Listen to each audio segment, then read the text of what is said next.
मुरली महावाक्य है, लक्ष्मी को भी अगर सत्य कहें तो सत्य वाक का ज्ञान होगा तभी सच्ची कही जाएगी।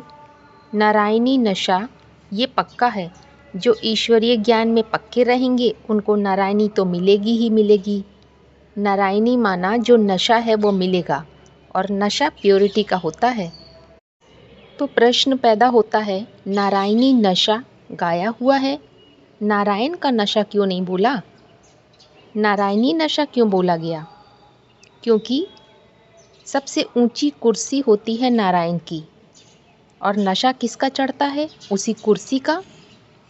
कुर्सी कोई और नहीं, नारायणी ही उसकी कुर्सी है।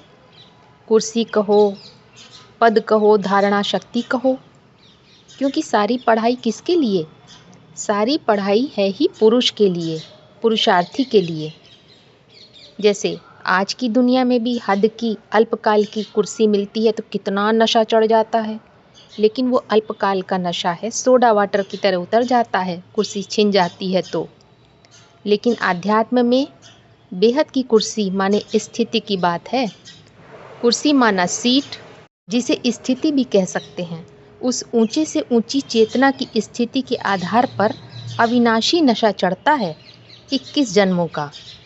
21 जन्म तो प्रतीक हैं मन और बुद्धि के एकाग्र होने के, सामंजस्य के साथ मिलकर चलने का, जिसके आधार पर अपने अविनाशी चैतन्य होने का बोध रहता है। नशा किस चीज़ का होता है? जिसके लिए बोला अपनी घोंट तो नशा चढ़े। क्या घोटने से नशा चढ़ता है? खुद के मरे बगैर स्वर्ग नहीं मिल सकता है, ऐसे ही खुद के घोंटे बगैर नशा नहीं चढ़ सकता। सत्य ज्ञान का नशा है, ज्ञान का तंत्र पकड़ने से नशा चढ़ता है, उसके मनन चिंतन मंथन करने पर ही नशा चढ़ता है। तो दो चीज़ें हो गई, ज्ञान और नशा। इनको अलग नहीं कर सकते, क्योंकि सत्य ज्ञान में रमण करेंगे तब नशा चढ़ेगा। ज्ञान तो बुद्धि का विषय है।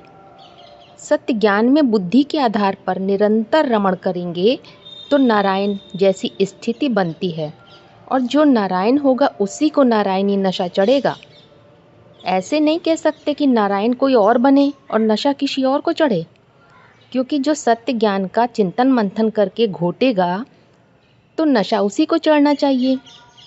तो साबित हो जाता है लक्ष्मी नारायण दो अलग अलग मूर्तियों की बात नहीं।